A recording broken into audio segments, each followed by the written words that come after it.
We are taking up a good subject today. Basically, some problems with the WTO, coming the acid on your parents, or any other your troubles can be over if you understand well today's subject and practice regularly. Because today's subject is mantras that bring the best influence on the reality. I hope when you practice asanas today, you did experience the effect of exercises. Body work is just an initial level of practice that does the job. The following level, by an efficiency in a unit of time, is pranayama.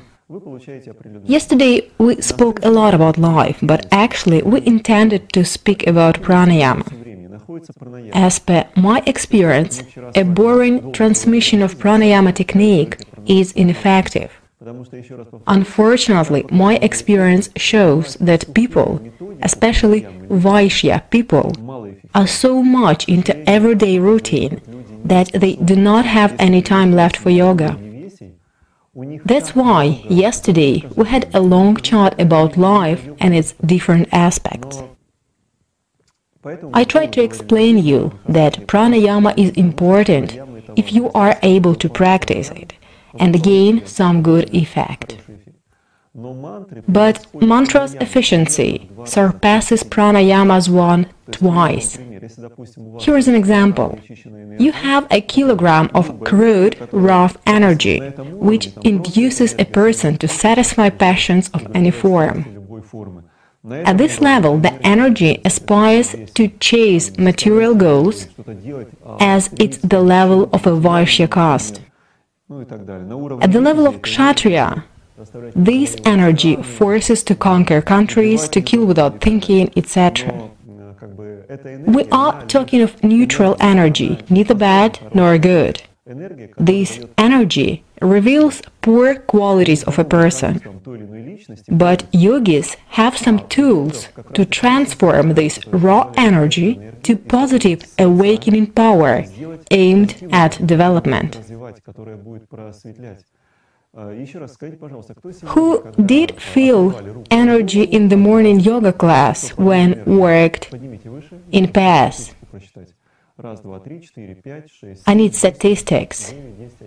1, 2, 3, 4, so 11 in total, or 20%. It is quite good. So you can assume energy existence now, especially those who did feel it. Energy does exist. It is not an illusion or fiction. I wonder how scientists can prove it wrong. A physicist may state that energy is non-existent as it cannot be weighted. It is false. Energy does exist, and its quality differs depending on efforts you apply to yourself. Here's an example. Let's assume that 1 kg of energy can be transformed in a positive form of energy in 2 hours of asanas. Theoretically, the same can be done in 1 hour of pranayama, which is twice more effectively. Mantras cope with a task of 1 kg of energy transformation in 15 minutes. But mark that a beginner who's not skilled yet, either in asanas or in pranayamas or in mantras, has to obey this 1 kg of energy. The beginner does what energy asks for, not the common sense of the person. Is it clear? Unless your skills are mastered, you won't be able to transform your raw energy. Question from the audience. What is a skill level we are looking up? Each of us has his own level. Of course, no one becomes a master at once. What's your opinion on the fastest way of reaching a good level in yoga? To practice? Fine, to practice. Something else? To practice regularly? Regular practice is even better. What else? Austerity? perfect, everything that you least may be practiced all your life, and it is quite possible to reach nothing by the end of life. Getting tapas? Tapas is just energy. To read scriptures? One can be lost in scriptures. Visit any esoteric shop and see the amount of books over there. It's just amazing. To receive blessings? If you lead a usual life on the Vaishya level, any amount of received blessings is not sufficient. The motivation of each of us is already determined for many years ahead. You have already accumulated what you want to receive. It is the fact, you can argue or not, but that's the way it works. You will be able to understand it if you practice yoga and face surprising desires. Suddenly, you want this or that, which you didn't want earlier, but now you want, because the motives to some actions already exist in your inner world. Once again, I'm asking a question. What's the fastest way to master yoga? To teach? Who said so? You won, indeed. According to scientific statistics and researches, a person remembers 15 to 20% of the lecture if he just listens to the lecturer, but a person remembers up to 90% of the material if he prepares and gives a lecture to others. There is a joke about universities. A professor giving a lecture for the 10th time finally understands the subject, but students still don't do. Friends, indeed, that's the way it works. The fastest way to master yoga is yoga teaching. My position is absolutely reasonable and competent, and based on my experience and scriptures. I am ready to argue with anyone. Moreover, I can provide theoretical explanation why it works like that. For example, you discharge your obligations as a Vaishya, and as it commonly happens, from time to time, you face tough periods when you have to forget about everything else and focus on a problem or stressful situation. You see, a human life is never smooth, but always has some problems to overcome. So a Vaishya gives up yoga first of all whenever a new problem or stress strikes. All the efforts, forces, resources are devoted to survival. Once the obstacle is over and he wants to get back to yoga, it becomes clear that a previous level is lost and he has to start anew. You know what happens to your body if you skip a yoga practice for 1 or 2 months? We're all grown-ups, so we have to realize what happens to body then. But it's not only body that is at a loss, but all other aspects of life are as well, unless you practice regularly. The value system of a Vaishya is self-centered. He lives for himself. He can't live for others. Shall I elaborate on this? Or is it clear to all of you? If that's your first lecture of this kind, it might be unclear. So, there are 4 categories of people left from ancient times. Remind me how untouchable people were called? Shudra, right. I have written down untouchable, which is not good. Old Slavic word smert comes from to stink. Sanskrit Shudra is equal to smert. Anybody didn't want to touch them. Right. They stank. The difference between Shudra and Vaishya is amount of passions and desires. Shudra has twice as much passions and desires as Vaishya does. As Vaishya wants less, he has more. At least he has a family and kids, etc. Vaishya has twice as many desires as Kshatri does. That's why Kshatri can focus on holistic issues, such as national or military defensive problems, etc. So he directs his energy, at least at the country he lives in. Still, Kshatri has twice as many desires as Brahmans, as these mystics are known in India. Brahman is the one who takes the world as his reflection. Yoga practice helps comprehend that the only difference between two individuals lies within their life experience. Your physical appearance of a man or a woman, either a man with a beard or without, these body characteristics or those, these features only display the difference of your past experience. This distinction determines a specific body you get every life. It is all good. But let's get back to the technique. Different levels of consciousness correspond with the different chakras. You know it, right? Level of consciousness determines your conduct. Due to dominating ignorance, more blessings, more energy come, more passions and inexhaustible desires are to be satisfied. Another case, if one's purpose of life is spreading knowledge to the masses, teaching, in other words, preventive measure. I do mean prevention as teachers are not doctors to cure and deliver health. They just spread methods to be able to cure oneself and keep up an adequate level of life. Let's go even deeper. As till now we have discussed a personality. Let's assume there is the universal mind above all this. Let's not call it the God, as the majority of you have been brought up in a Christian society, and we commonly consider the God as an image on the icon with some symbols around somewhere in the corner of a room. That's why I name it the universal mind, or Brahma in Hinduism. Brahma is the one who has created this specific loka we live in. He's the creator, or the father of all us. Brahma takes it as some experience accumulation. I recommend you Yoga Vasishtha to read.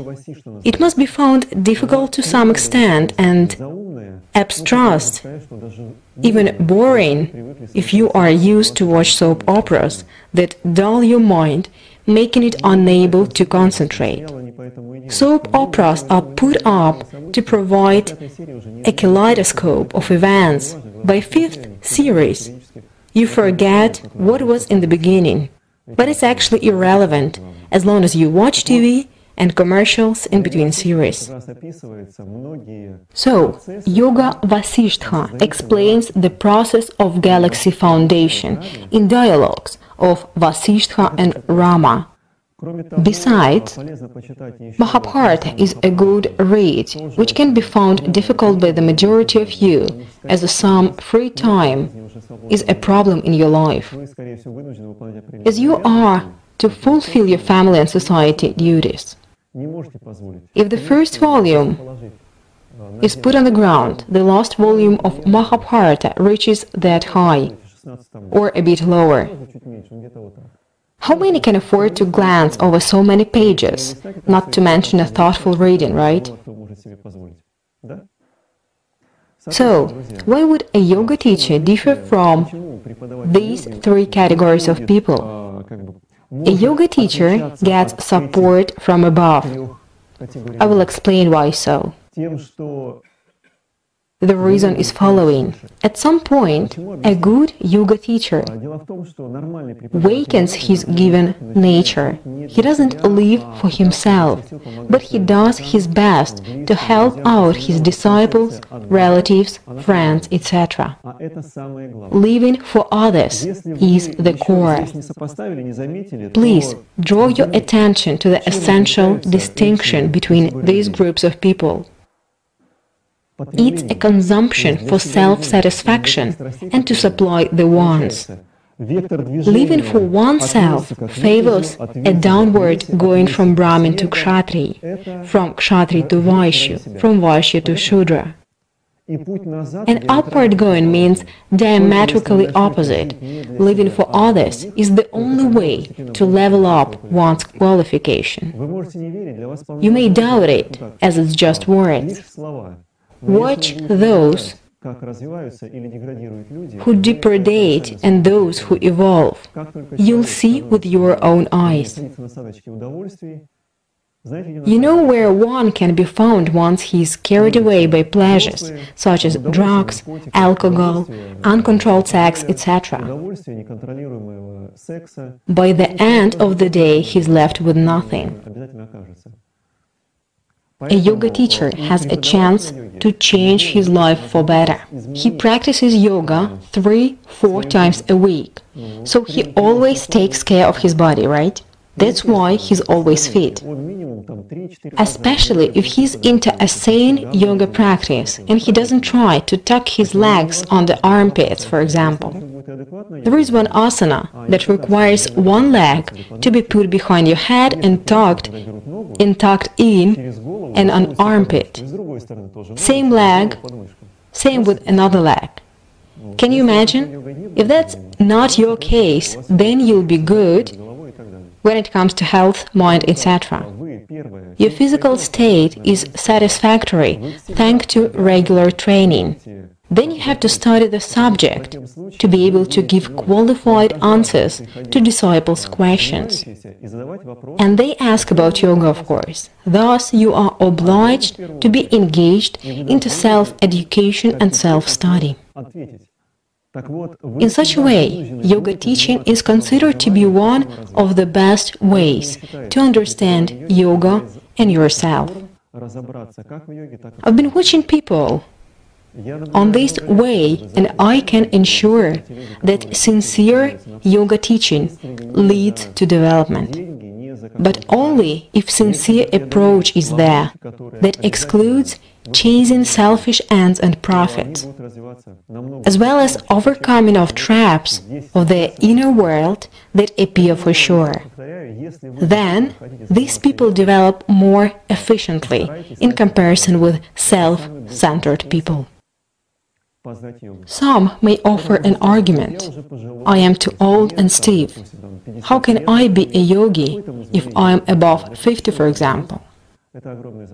But this opinion is mistaken.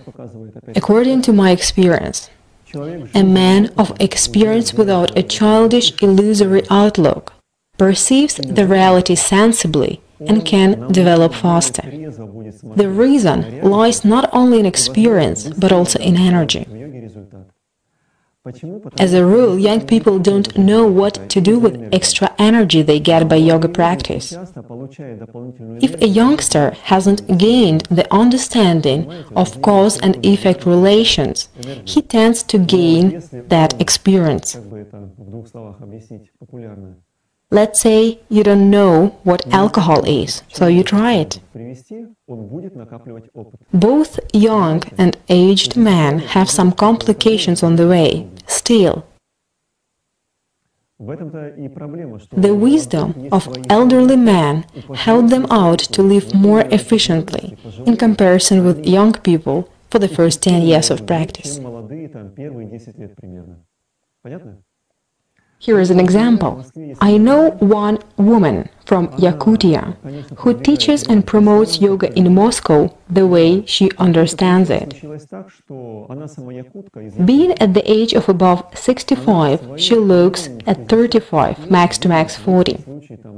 Her physical state is great. There are no wrinkles. She has to show the passport to prove her age, as no one believes her. She promotes her classes in a yoga studio she works in a very simple way. She puts her picture with the title, I am 65. If you want to look alike, come for a class. Her classes are always full, as people see the efficiency. That's a live example. Probably we deviate from the subject of the talk, but according to me, mantra transmission is useless for Vaishya if you are the one. There is no point in rending the air. My goal is to motivate you to reconsider how you live. In that case only, you'll be pushed to practice.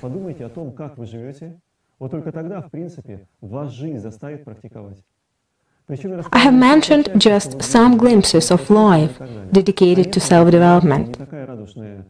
The life of a yoga teacher is unlikely to be so rosy as it may seem to be. They too face difficulties, though difficulties of another kind.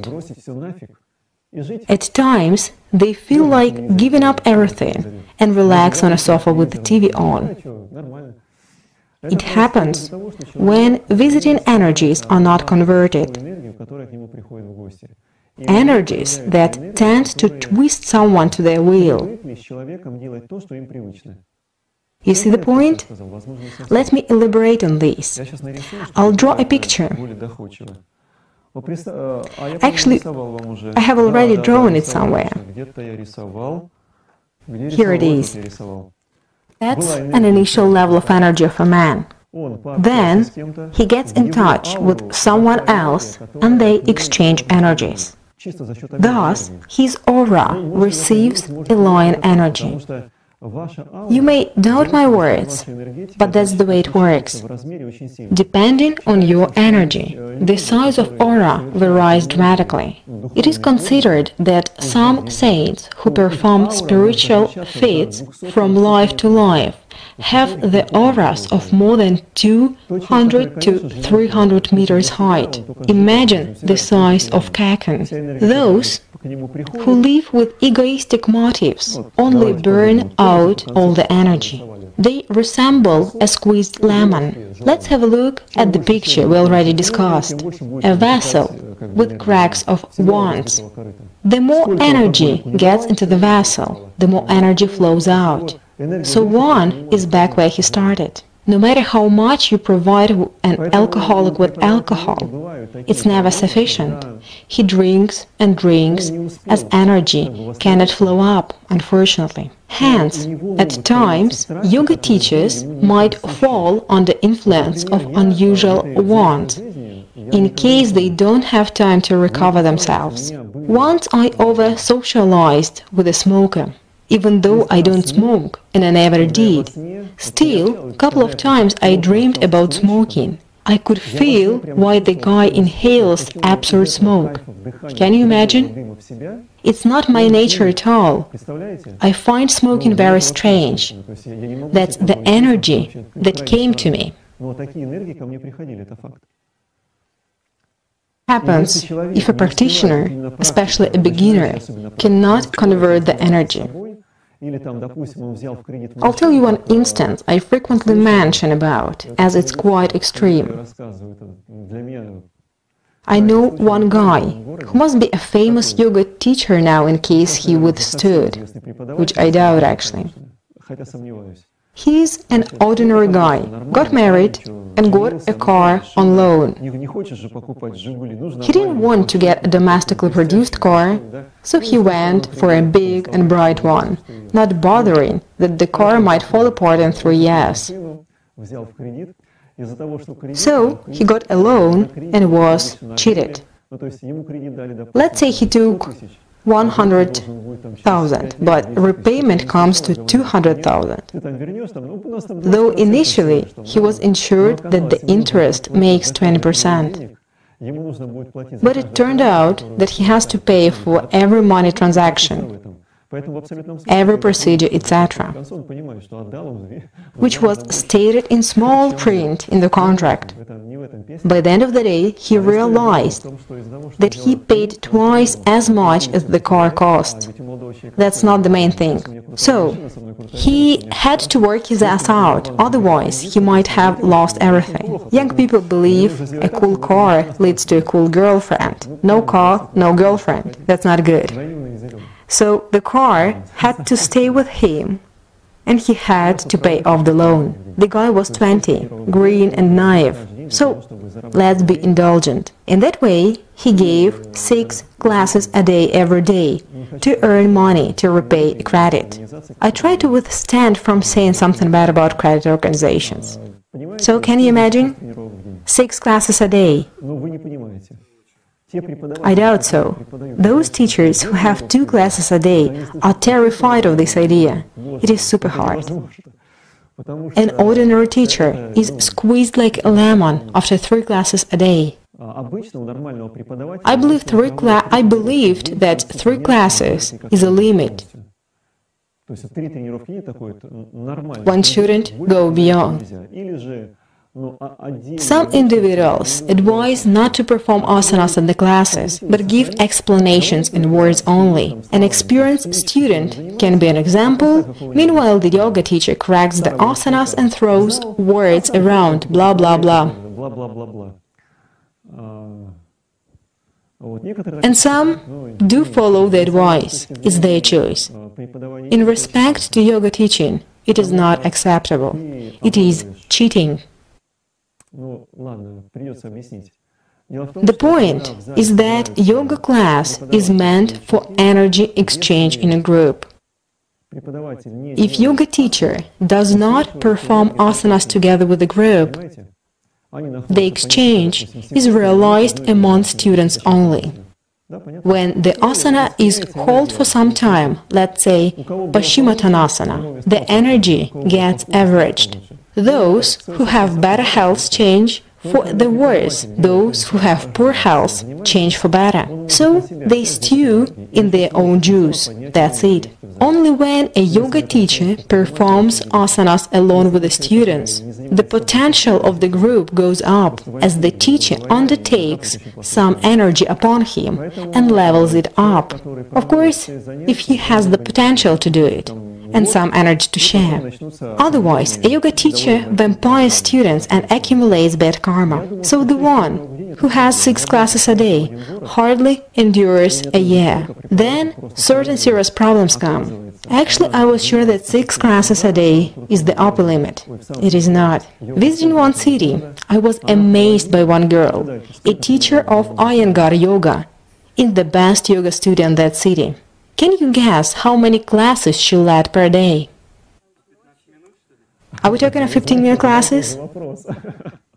You know, I asked the same. She led classes of 1 or 1.5 hours, predominantly 1.5 hours. That's in Iyengar yoga. One easily can freeze there. So, 9 classes per day. You guess 10, that's unreal at all. To tell the truth, she added that she had managed to keep it up for half a year only. After she lost her reason and met a breakdown. She abandoned yoga and cast prudence to the winds. So by the end of the day, she found herself where she didn't mean to be. It happened as she collected energies that force to dance at their tune, unless the person works on himself. I've told you the plain truth. On the one hand, a yoga teacher undergoes hardship here and now. But for justice, let's consider the life of a common Vaishya, who lives for himself and his family only. He eats as much as he wants, takes pleasures. Once a year he's allowed to go for a vacation in a health center somewhere in Sochi or in Gelendzhik at the seashore. This course of events is even worse, though it is stretched out in time.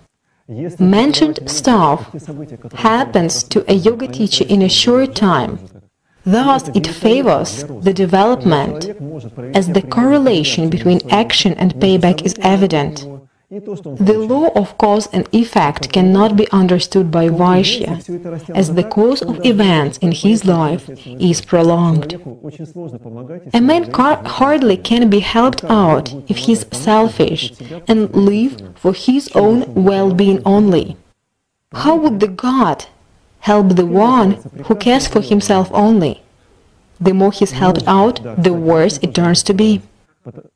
There is a good French movie, The Green Beautiful, which is banned in France, among others, as it is considered anti-democratic.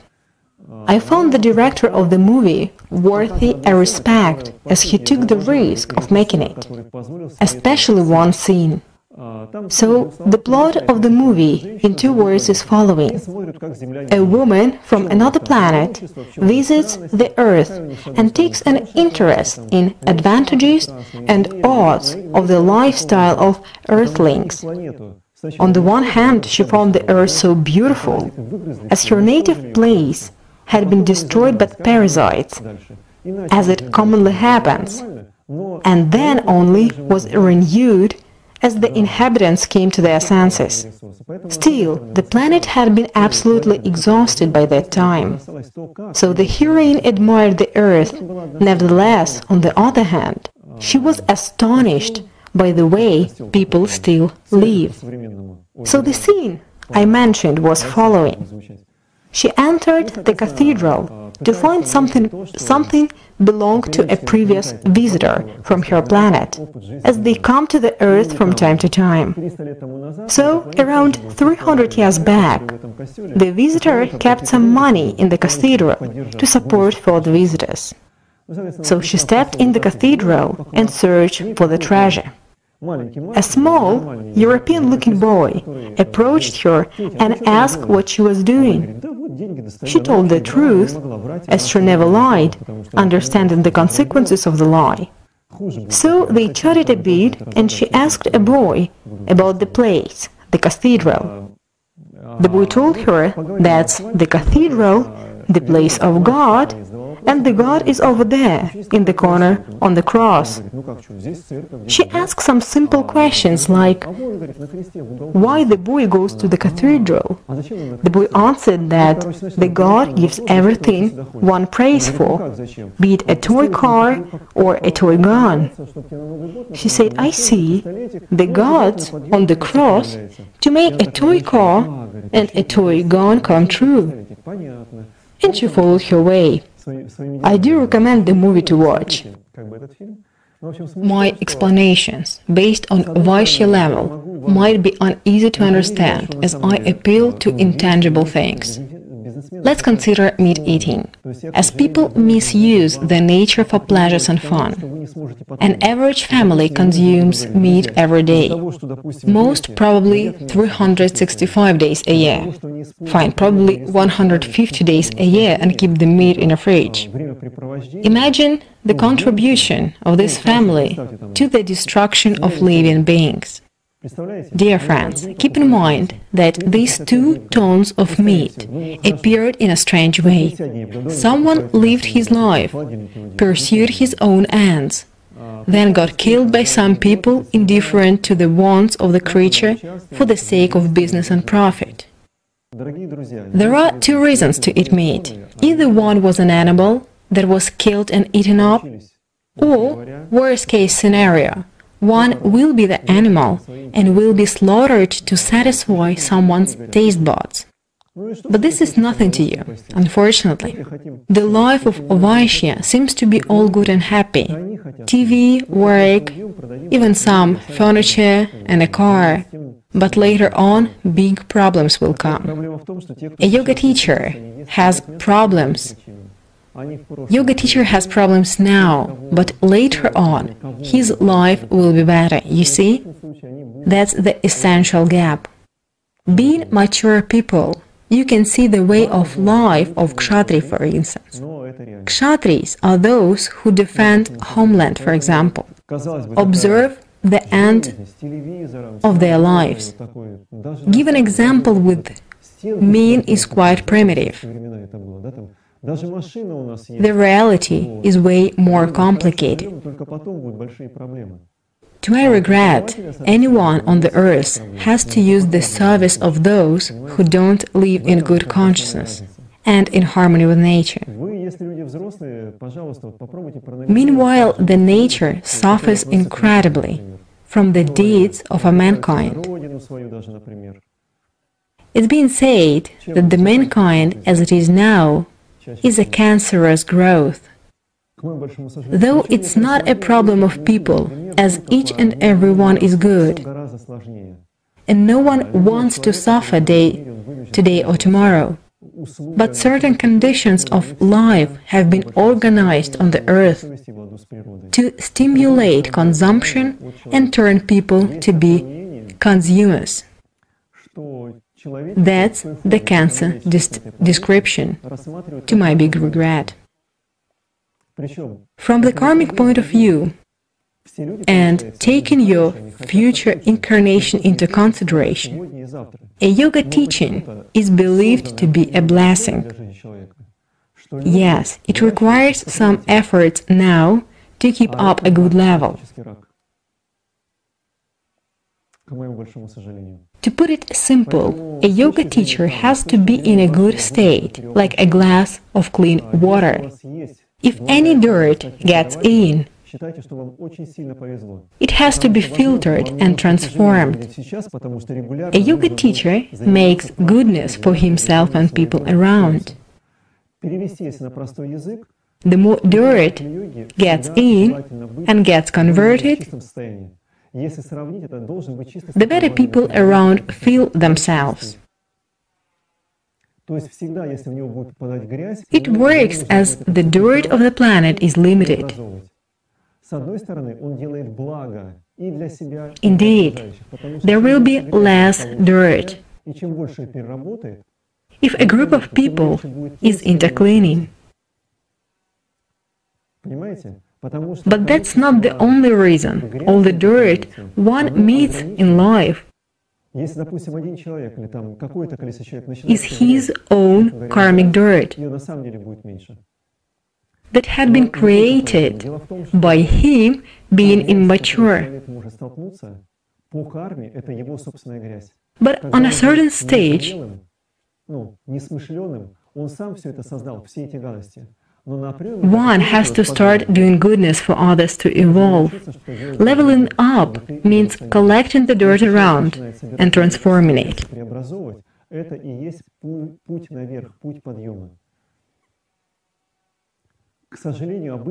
As a rule, an ordinary man throws whatever's only possible in the glass. So you can imagine the baggage one collects by the end of the life, which determines future incarnation.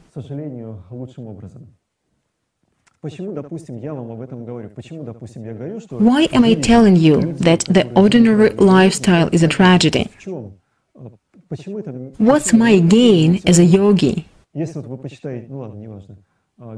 There is a yogi theory that one shouldn't interfere someone's destiny, as everyone has to get his own experience. That's not the way to live. One eats up another one, then swap, and it's an endless story. They keep on changing roles, eating up each other. It is ridiculous. Everybody suffers of these games. Here is another example from lives of warriors or kshatris. When the war happens, one kills another one, and the destruction of the area accompanies the battles. I hope I managed to found the idea that if you have a chance to become a yoga teacher in this life, don't miss it. You might think that I'm interested in yoga teachers, as I lead teacher training courses, and I promote yoga teaching by frightening you with Vaishya and bad reincarnation. But that's not the case. I don't care what course you take. It's a karma-defined thing. Your teacher is the one you need. That's for sure.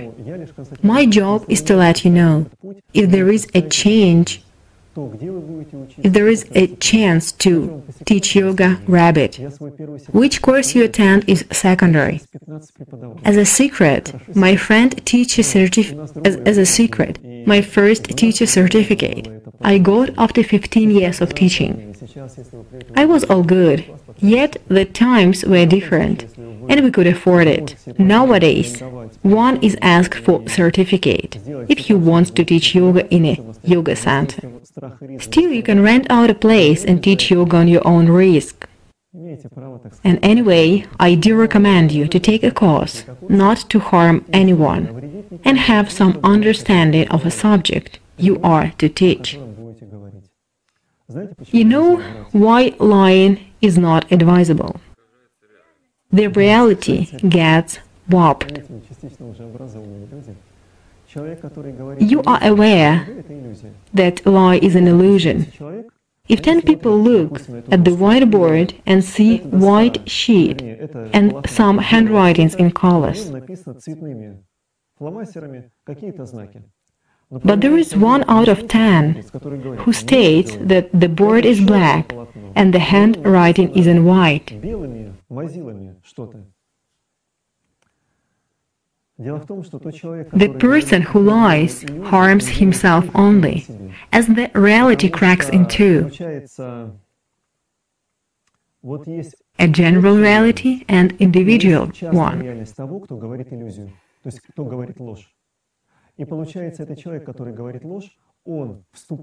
Lying man is in opposition to a general reality, and at some point a special layer of non-transparent energy gets formed.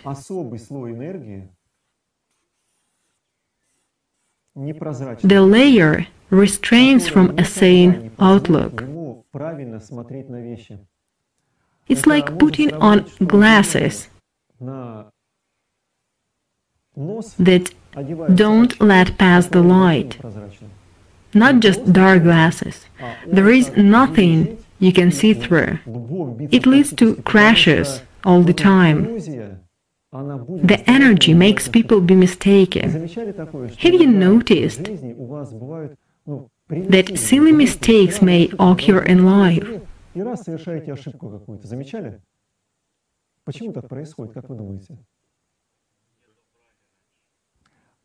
The reason: energy formed by a lie that forced a person to act mistakenly.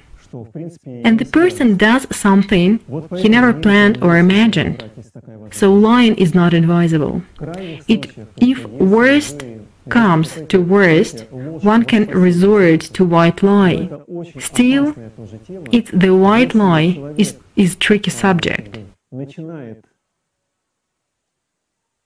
No one can be sure that his value system is correct. Resting on wrong value leads to karma producing. We have discussed why lie is bad.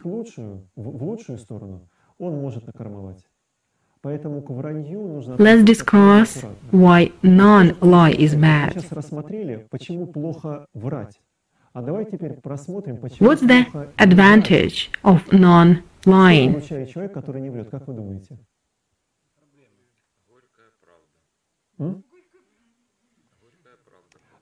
A truthful person sees the reality as it is. But if you are always truthful, problems may come. Нет, это все вы говорите все равно о проблемах. Теоретически, конечно, вы правы. Если вы будете всегда как бы говорить правду,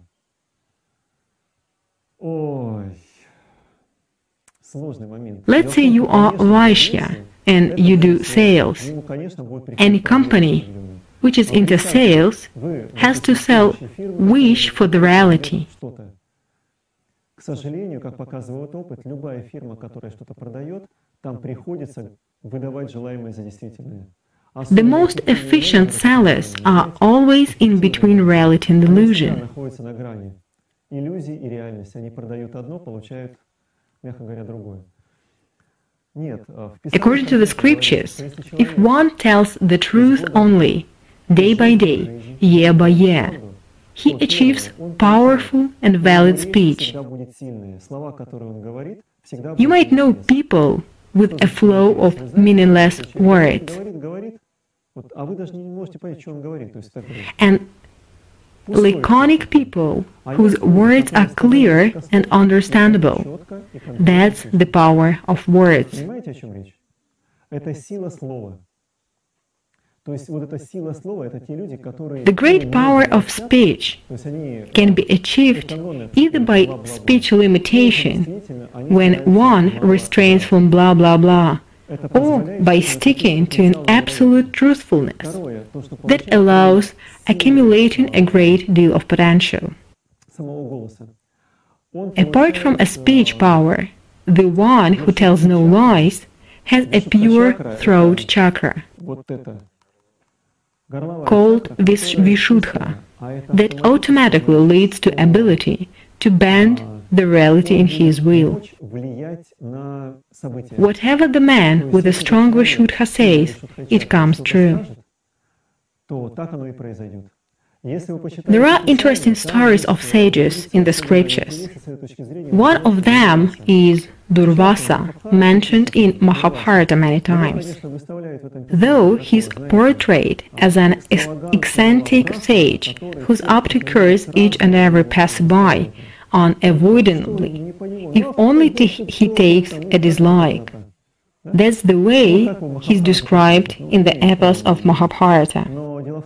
According to the nature of sages in general, and Durvasa in particular, their words get realized as the power of the words is so mighty that the reality gets changed accordingly, even if the reality is unlike.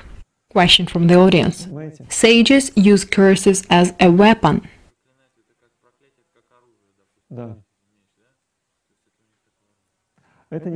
Yes, it is like that, but a weapon of justice. Curses are not used by sages for fun. Though Mahabharata narrates about some really weird things, but as a rule, when a sage meets up a deed considered unjust by him, he pronounces the curse with this and that. The curse gets realized. The cursed man gets his beaters, and he might get awakened in some time.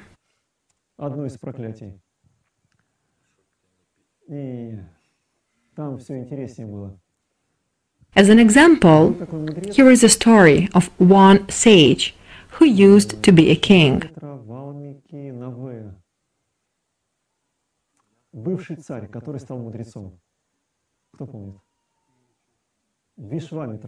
His name is Vishwamitra.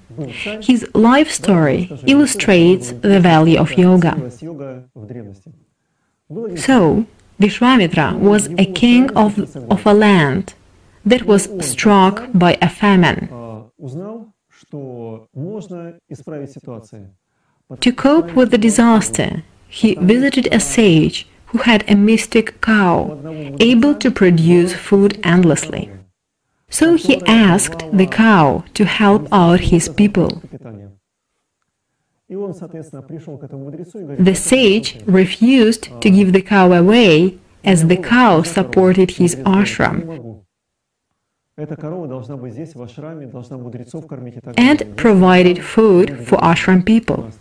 The king insisted, as there were more people in his land. The sage responded that ashram people are more important. So, word by word, and after all, the king used force to take the cow off, and he lost. The sage surpasses the king with his mystic powers, and there was nothing to oppose to him. As the result, the king renounced the throne and engaged himself in austerity. His aim was reaching a bigger might than the sage's one by means of practice and austerity, purely out of ego. His long-term practice was high qualified, intense, purposeful, all perfect, no faults. At some point, he lost out all the ambitions and turned to be a real sage, benefiting others. But the initial motivation was opposition to another sage. Here is a curious story from his life. I'm afraid to be mistaken, but I believe that happened to him. Vishwamitra practiced yoga to accumulate tapas. He had collected a lot of dirty energy and practiced hard to purify it. Есть божество, если можно, не снимайте, просто поймите, пожалуйста, правильно. Я не всегда толерантные вещи говорю. Хорошо? Благодарю. Once, he accumulated a sufficient amount of tapas. Indra, the god, got a sensation of the might exceeding his own, which is literally a risk for the god, as the practitioner is undefeatable by him now. What he did was sending an Apsara to Vishwamitra. An Apsara is a woman of an easy virtue, putting it mildly, and taking into consideration the presence of kids.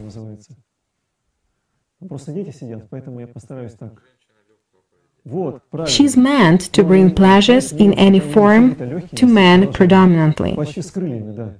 Но она приносит удовольствие в любой форме, мужчинам в первую очередь. So, the easiest of them was picked and sent to tempt Vishwamitra. She did her best to succeed.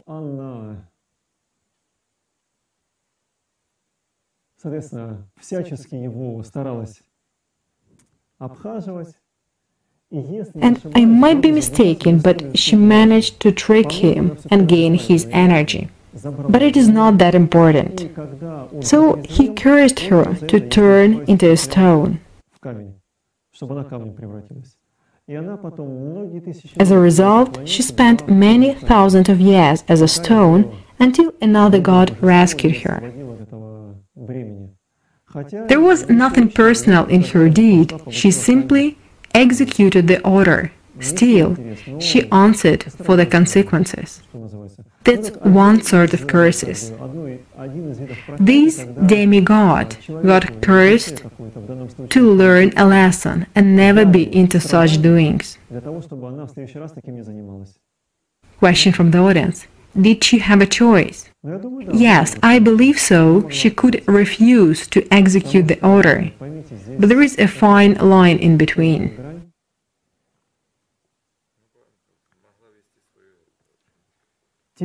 Let's go deeper.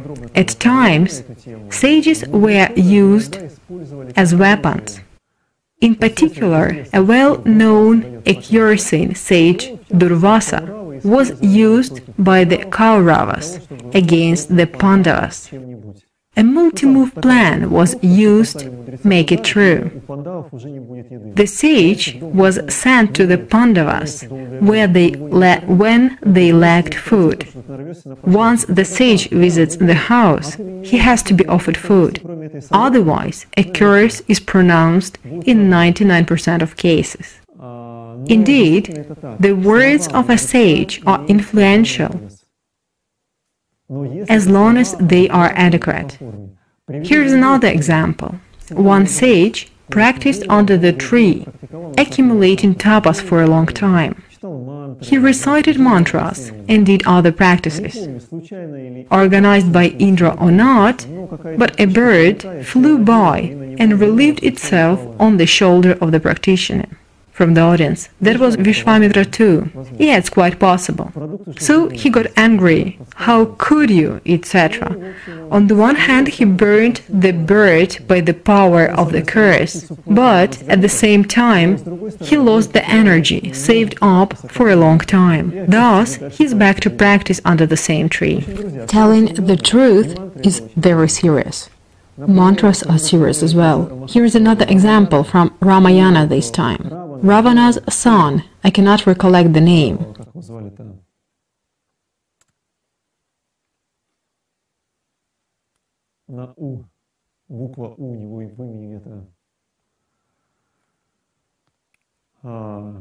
He achieved great heights in yoga. He was mighty in mantras and could become invisible to fight. He knew mantras that could change the reality of people around. He and his weapon could become invisible, and he could fly above the enemy army. You can imagine the difficulties of fighting with him, and that's too the result of mantras usage.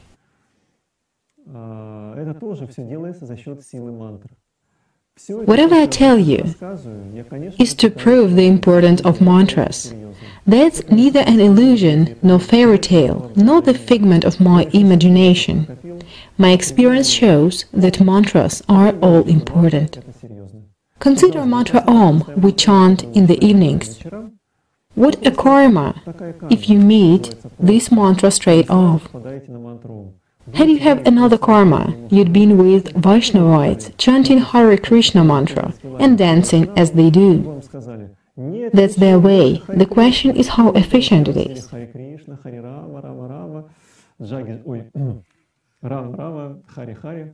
Enjoying food, dancing and singing simply take more time to get the result, in comparison with the mantra Om chanting, without fun and pleasures. Больше времени, And it takes less time to get the same result. и вы получите результат. И без The more of decos, слушать, вы читаете, the less of result. промежуток времени, It's a question of saving up energy. понимаете? Понятно? Чем больше этой фабулы вокруг будет веселой, тем меньше будет результат. Ну, логично. Сохранение энергии просто. Decor is meant to amuse the mind. Они, в принципе, для ума, чтобы разнообразить ум. Но в In absolute sense, unless you are in a critical situation, avoid lies. ложь. There is no way to lose. Не проявляй. The truth is always Почему beneficial. человек, который сидит или будет We spoke of a saint who could either tell the truth or lie. Had he been a real saint, he had be deep in samadhi. It's useless to ask him at all. A silent body remains indifferent about disturbance. But again, here's an example from Buddha Shakyamuni's life. Кто не знает, что такое самадхи, поднимите руки, пожалуйста. Отлично. He merged into samadhi. Samadhi is one of yoga stages Может выходить из своего on which a practitioner gets abnormal abilities, самадхи, превосходящие понимание обычного человека. Он such as seeing the past, the future, and understanding the present. в настоящем There is no lie for such a person, самадхи это равно as samadhi provides an access to any information in any field. информации в любой области. И If I'm not mistaken, there are 6 levels of samadhi, уровней сложности. Простой starting from the most глубже superficial and going deeper to the most profound. развивать или получать. So, the Buddha was sitting under the tree, being deeply into samadhi. Гроза, которая When the thunderstorm struck, Buddha didn't even notice it, and the thunder struck a caravan попала несколько молний, that was passing nearby the tree. The thunder caused a big tragedy, having killed humans and animals. In some time, Buddha came out of samadhi and saw people dealing with tragedy. Someone asked Buddha what had happened. He couldn't even answer. His body was present there, гроза, молния, but he didn't perceive the thunder, lightning, and the tragedy happening around. что его там не было. Had someone passed by him at that time and asked something, he wouldn't have even answered. So it's better either to stay silent or to tell the truth. Ну, да. Yeah, probably it is. Итак, друзья, Now, let's talk about mantras. нужно поговорить еще It is significant that there are many different mantras. существует большое количество. И у The energetic foundations of these mantras differ. разная энергетическая подоплека. Нарисую его здесь. Допустим, Here is a mantra Om, ее which is practiced by many different souls in a great deal of various worlds. мирах и многие души.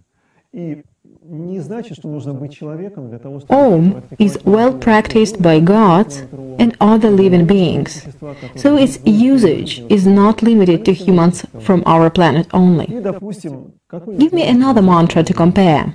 кто что помнит? Да. А? Сохам. Ну, It's тоже Vedic as well. концепция. Anything else? Что-то другое еще, а?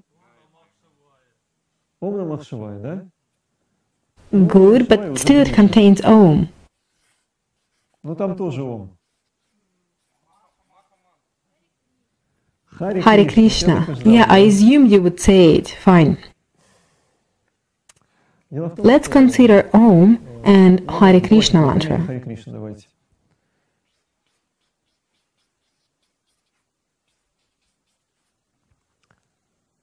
These mantras carry not equal weight. Это, Mahabharata narrates of Arjuna asking Krishna, About a mantra to practice. Какую мантру ему практиковать? Арджуна спрашивает у Кришны. Krishna didn't give Hare Krishna to Arjuna. Why so? Вот как вы думаете, почему?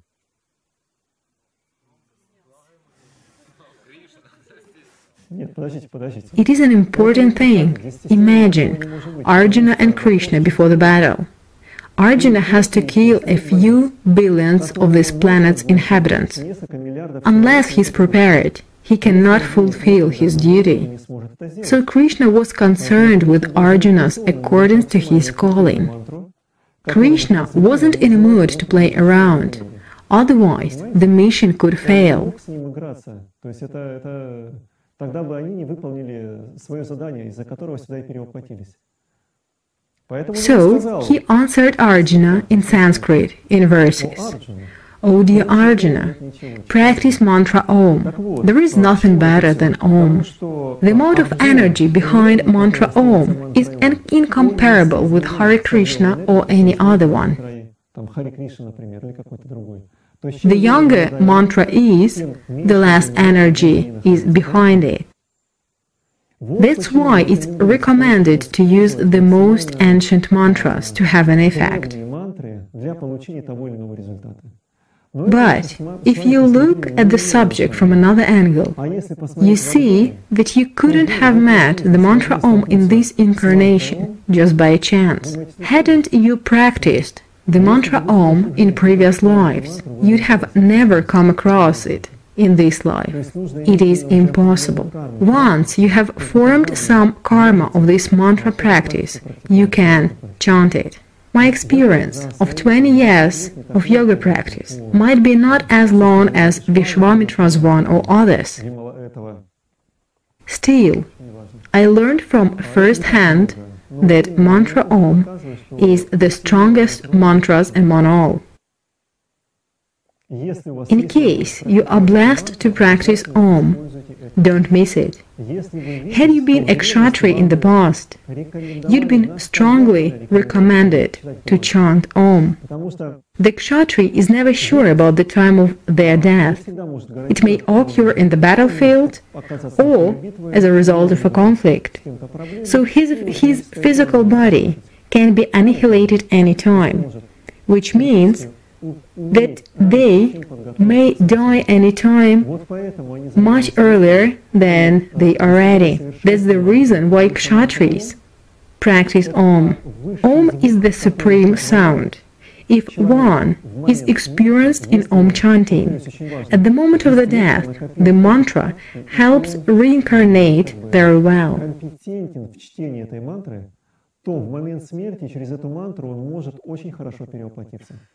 It's not about being sneaky and making haste chanting mantra to be killed and to elevate up to the cool world. It's not about that, and it doesn't work like that. You can practice mantra only when you are karmically connected with it. In that case only, mantra helps reincarnate adequately. Some mantras have demonic nature. Please make a note of a name Shukracharya. He's the greatest teacher who keeps on traveling in different worlds, and he's still believed to live in one of the galaxies. He's a great yogi.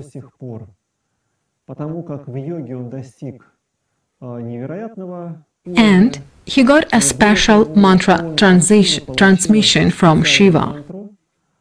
This mantra protects from the death unless he wishes to die. Nevertheless, the death is an illusion for such a highly developed teacher. Even if he passes away, he reincarnates in Bardo. In his life,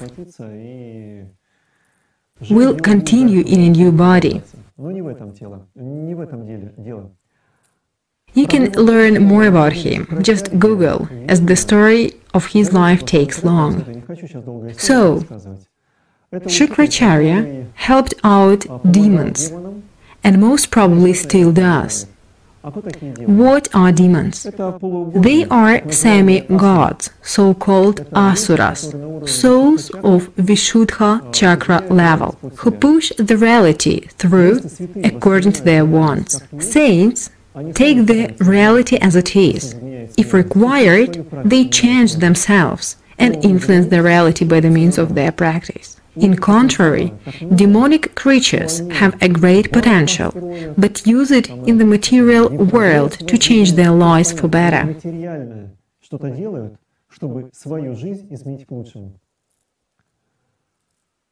Shukracharya, being a great teacher, is in opposition with the gods. And that's why there are some things beyond his understanding. Still, when it comes to personal practice and self-development, he's a genius. But he's a teacher of demons. Trust me, when you meet such a teacher, any concept wrapped by him in a nice cover will be swallowed by you without any doubt. Thanks to his enormous potential, he can prove everything to everyone. What I'm trying to say, there are some concepts in yoga that are doubtfully absolute.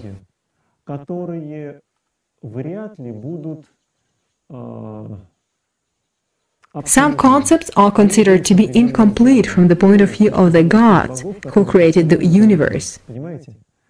Good and bad are not easy to grasp. Pay attention that I'm not labeling demons as bad. I just say that some mind poisonous reside in their characters and lead to problems in their lives. Had they changed a bit, though it's not that easy. So, my point that you can fall under the influence of some mantras. Recently I met a Guruji who claimed that I accumulate bad karma. He asked me a question, what he should do with an inherited thing that might bring goodness for others.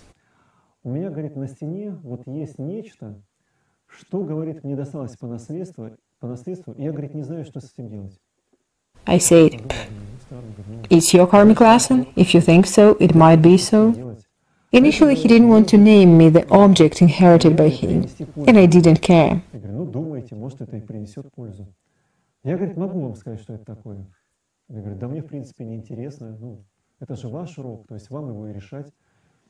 After around 20 minutes of throwing dust in my eyes, he announced that the object is a spade. And he claimed I have the same spade. And much more bullshitting that I give yoga to unprepared people, which is not recommended, and so on, so on.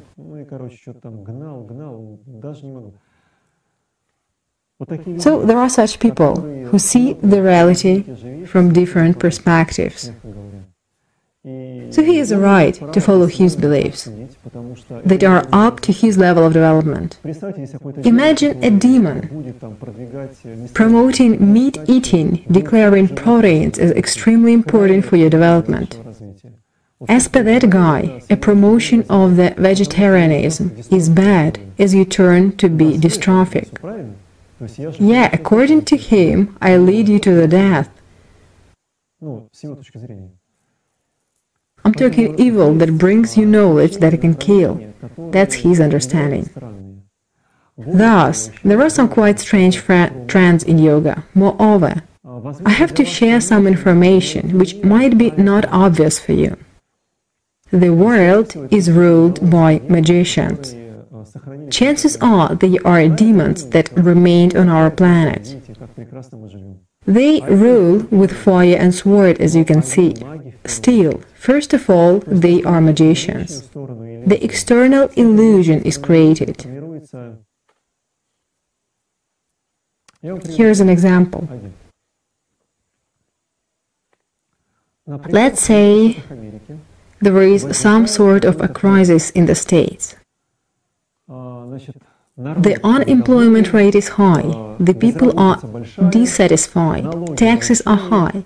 Purchasing power is low. The slaves are up to revolt. What can be done to make the slaves shut up and keep on their work? From the audience. To promise something or to organize a revolution? Exactly. To draw the attention away from the problem. Something like 11th of September can be organized. I mentioned 11th of September by chance. Actually, I intended to tell you about the war in Yugoslavia, which took off when a serious problem in the States happened. Yugoslavia was broke down. But that's the external level only. External conflict in society reflects the problem of a thinner level. There are some energetic parasites that fuel tensions to drain down the energy. The wars are nothing else but the food for parasites. Parasites are moved from one place where people die and suffer to another, so that parasites can be fed up with the energy of others, so others are all in peace and harmony. And that's real magic. I'm not cracking jokes over here. A discord is a must. I mentioned the States, though the USA are simple and muscle in this game. A decision maker is located in another place.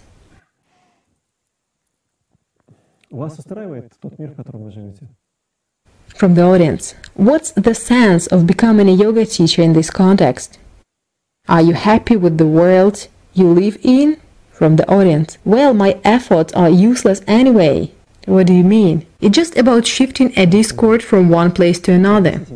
Wait, I'm not getting you. You wanna say that you don't care who suffers?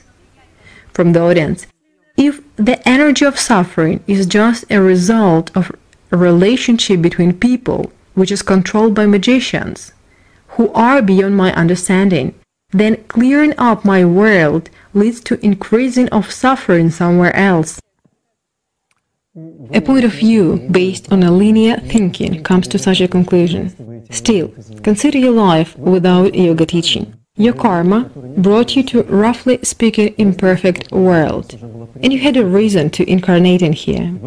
Now you are forced to utilize items that have been created by others, such as sneakers, clothing, and other goods. Those others are slaves, and you use the result of slavery. You may offer an argument that you work and exchange your services on other goods. On the one hand, you are right, but on another one, you have never produced, let's say, sneakers. But these sneakers are likely to be produced in Vietnam. Working there is a pure hell. Thus, if you use a good, two options are possible. Either you'll produce it in the future, or you have already produced it before. Let's consider the second case. You have already produced the sneakers, and your current life is an hour of triumph to spend your potential on goods you have produced before. In such a way, if you don't use the opportunity of developing yourself and leveling up, you'll happen to be in Vietnam next life. The graph of your reincarnations is of trickery, in that case, from the audience. So I have to do it for my good? Not at all. First, I'm giving arguments for you, for your mind, explaining why yoga teaching is beneficial for you.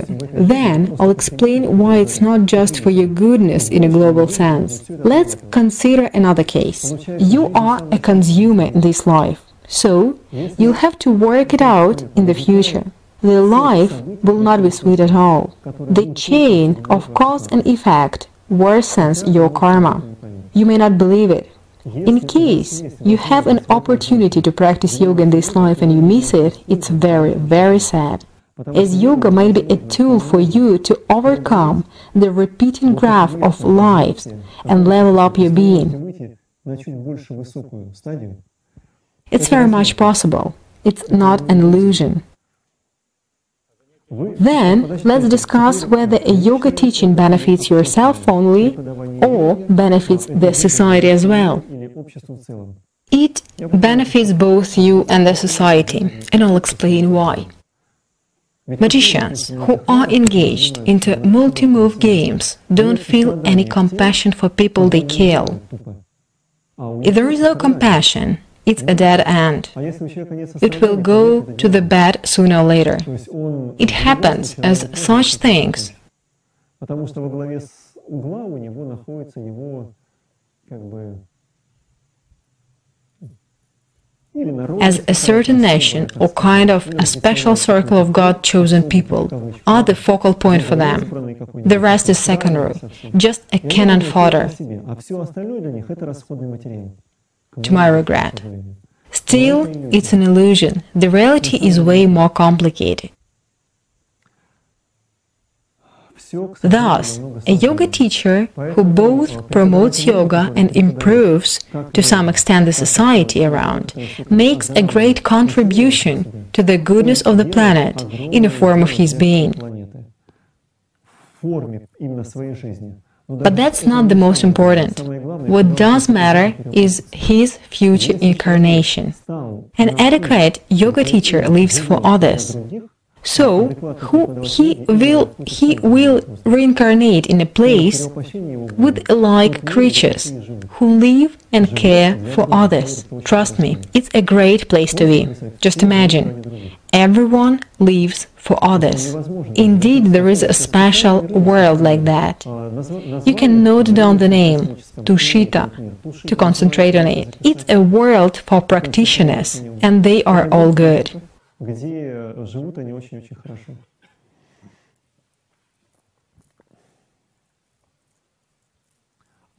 It's important to understand that if someone kills someone, egoism is not the only reason. In particular, Yugoslavia people had karma to suffer. Chances are their deeds hadn't been all good in previous lives. So, it was a payback time. If you consider the problems from Christian point of view, question arises, why did Jesus was crucified if he spoke the truth only? He shed light on problems of his country. For that, he was crucified. Level up is possible only via asceticism. Living for your own benefit doesn't bring any good, unfortunately. Question from the audience. One of the meaning of practice in general and yoga teaching in particular is transformation of suffering of others. Wait. What you mean by suffering of others are actually your sufferings? From the audience. Fine, so my question, the sufferings don't exist in that world you mentioned about? It is not correct. That world is like a vacation. One stays there just for some time. I doubt that you want to stay there for long. Sooner or later, you would want to reincarnate to the place where you can help others. I recommend you to read one book, A Lotus Born. Who has it here? Please, show the title to others. So, there is a story of Padmasambhava, incarnation on this planet, described in the book.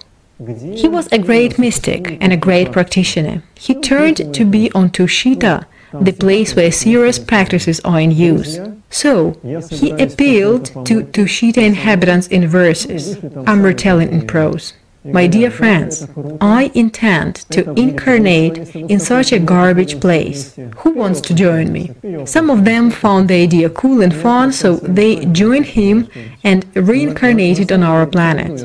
I retold you the story in my own words. I do recommend you to read the book, especially for women, as you can find stories of women on the path of yoga and their progress in yoga.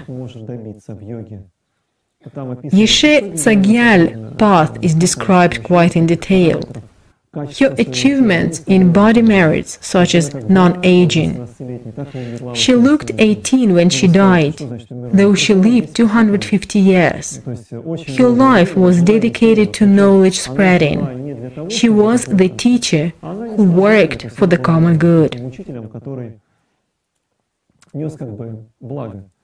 Let's examine the topic you brought up.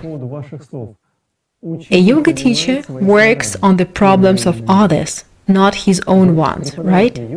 That's the way people take it. Yoga teacher receives some afflictions from others to work on. So he seems to suffer from others. Let's elaborate on this. Here is a commonly used example. Imagine there are 50 yoga studios in your city, and there is someone who's up to start his yoga classes in one of these 50 studios. But he has such big rats in his attic to share with the yoga teacher. So, one out of many teachers of these 50 yoga studios is rewarded with such big rats. Rats are pampered by the yoga teacher. My dear poor friends, what a hard life you had with the previous master. You had to drink beer. So, let's practice pranayama now. It brings loads of so-called joy to them. Why does the man opt an exact yoga studio and an exact yoga teacher to attend a class and share his rats with? Why doesn't he attend another yoga class? From the audience. His karma? Exactly. If one of previous lives, the yoga teacher had similar rats and shared them with someone to work on. So it's a high time for a payback. For the first 2-3 years, young yoga teachers face with such problems. It's like a test. The more one teaches, the easier it goes later on. Initially, he attracts odd people, such as the one with the spade I told you about. They tend to burden a teacher. It is temporary. And their reason lies within karmic ties. One has to get over it adequately. Later on, it runs easier. So, stating that a yoga teacher works on problems of others is not correct. Moreover, it's impossible. He works on the consequences of his previous deeds. The Om Ru team intends to publish a book on abortions. It's not a properly understood problem in the society. So one girl collects information on the subject, and she approached me yesterday and asked a question. What should be done in case of rape? Why not to make an abortion in that case? Who supports the decision of making an abortion after a rape? From the audience, she shouldn't do it by any means. Why so? How come? She used to be a rapist herself. Right. Unfortunately, the girl faced herself. She got back the consequences of her deeds. If she makes an abortion and kills the baby, she doesn't work off her karma. Shudra would make an abortion for 100%. Vaishya is most likely to do the same, as a woman of this level has too many things to deal with. So there is no time for a kid born from a morally depraved person who raped her. Kshatriya's decision is controversial. If only the woman is Brahman, she delivers the baby and brings him up the way, his father gets changed. A child and a father are energetically connected. The more developed the child is, the more mature the rapist turns to be. This example shows the dramatic difference between people on different levels and their attitude to the events in their lives. Without understanding of the nature of karmically revealed events in life, one keeps on creating his new karma. Abortion doesn't solve the problem. From energetic point of view, once the woman makes an abortion, her apana vayu, as we drew it somewhere here, increases intensively. Legs are like in a concrete. Padmasana is an issue for those who made a lot of abortions. First of all, legs suffer. Still, there are other problems as well. From the audience. There is a theory that states that children are teachers for their parents. You know, it depends on children. Some children that come on the planet are teachers for their parents from karmic point of view only, but not those who do teach. By the way, tell me, what kind of children can be born in each of the caste level?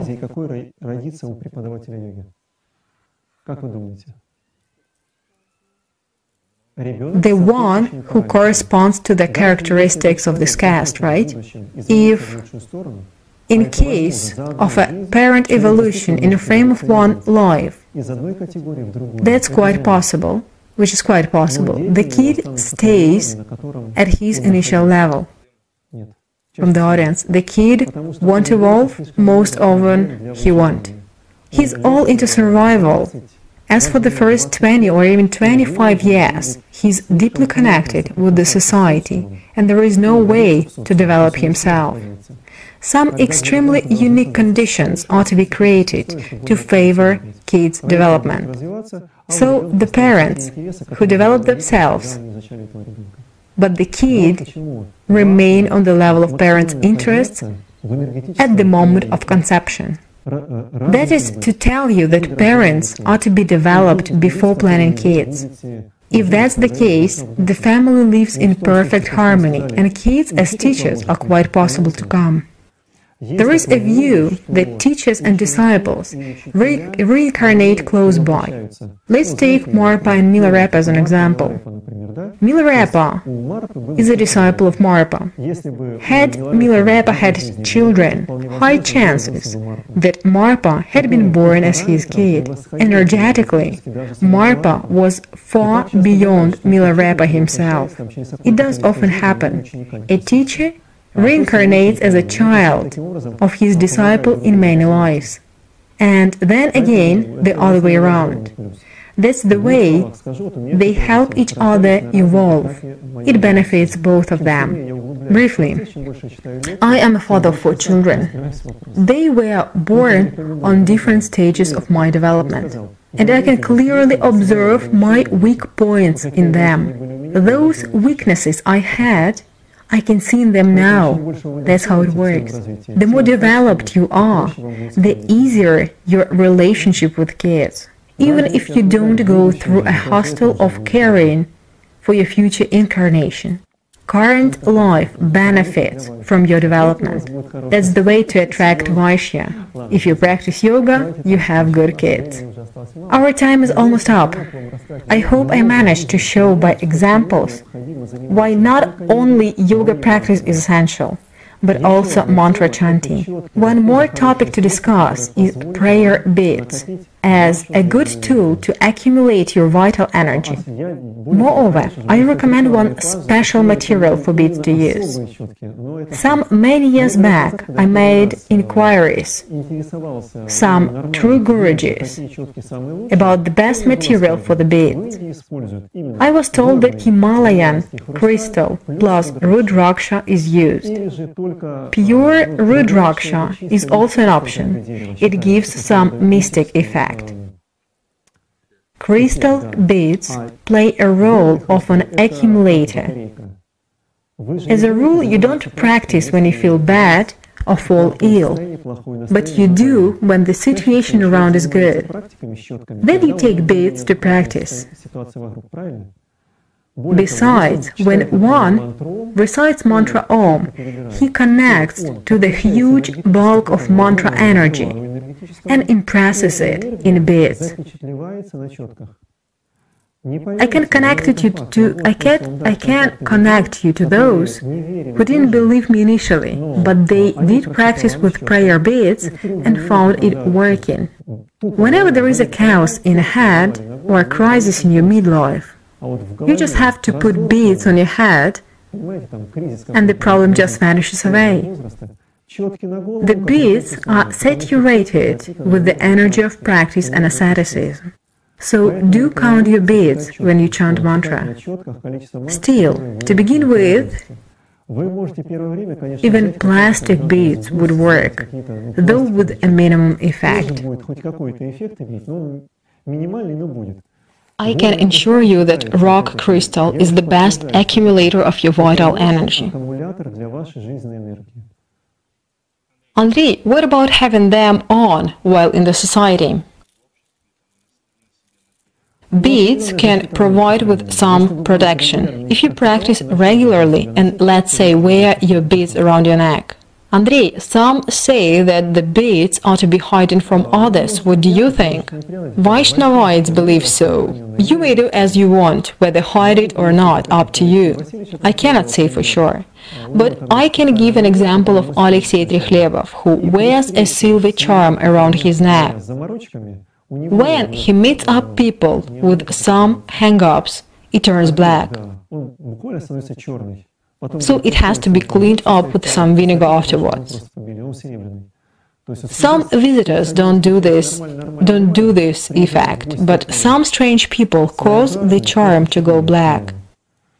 Prayer beads can be torn if the energy is bad. You know, rock crystal is quite expensive if it's a real one. We do bring real crystal beads, but it's easy to get a fake crystal in India. It is glass ones. True crystal bead sparkles once rubbed on another crystal bead. I mean, sparkling inside the beads. But it's quite expensive.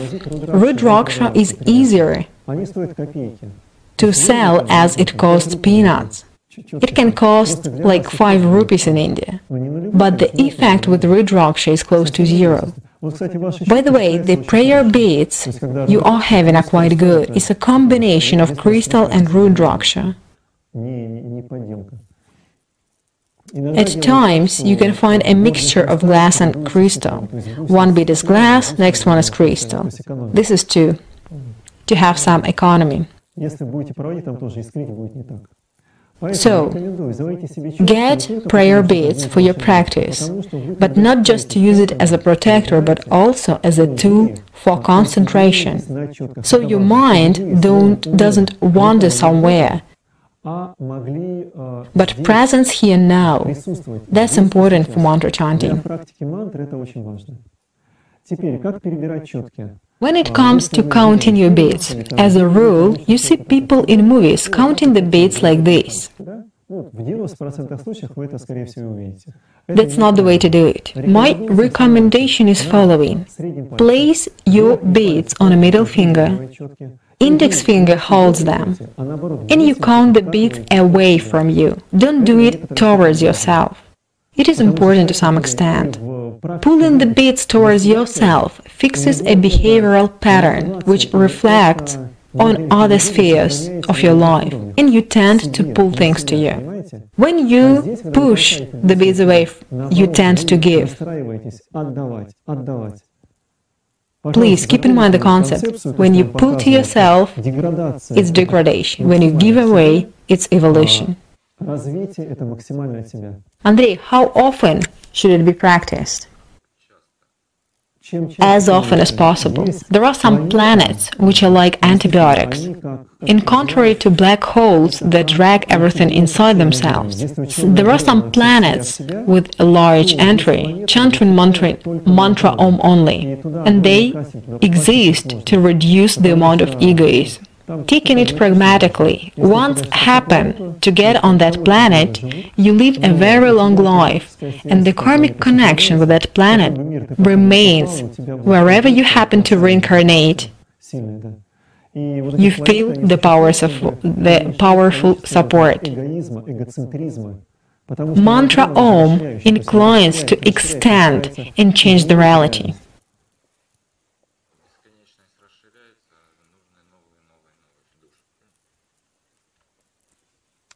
So, I recommend mantra Om as the best one.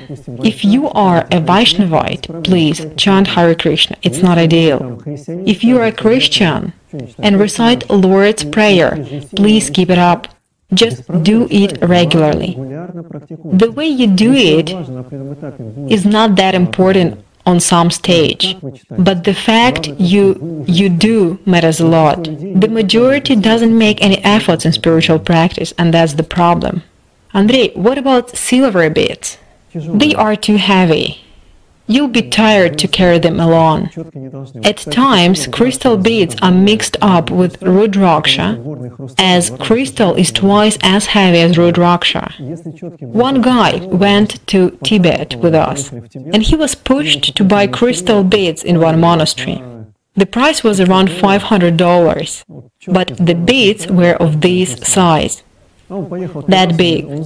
That was his first trip, and he knew that crystal is cool. Plus he had some extra money, so he got something that stays on a shelf and it cannot be used due to heaviness. Try to have something heavy around your neck. You'll get what it feels like. Well, dear friends, as usually, we spoke of yoga in a prism of a human life in this world. I hope I managed to engage you into yoga and to convince you to start a yoga teaching path, if you have an opportunity. Some may bring up an argument that you are not trained well. It doesn't actually matter. Some of you may be young but experienced souls with great potential that are simply not awakened yet. If such a soul tries to teach yoga, he finds it a well-worn path, and he understands the topic very well and feels there quite like at home. Lack of training is not a problem. You can always find those whose flexibility is worse than yours. Let me draw your attention at the point that flexibility is secondary. The state of your mind and spirit is primary. Well, it's time to put a full stop here. If you have a chance, I do recommend to consider yourself as a yoga teacher. You asked how often one should chant mantra. Do it any minute you have a chance. Let's say you cut a salad or wash your car. Chant mantra. High chances the car avoids accidents. I'm just joking. Still, any action performed with the mantra is always more energetically saturated in comparison with the same action without mantra. Regarding yawning, there is an old Cossack saying that recommends to cover the mouth while yawning. Don't you feel that your inner world opens up when you are yawning? It is like a vessel. It is like a vessel inside you to be opened up. One conception states that something energetic enters you or leaves you when you yawn.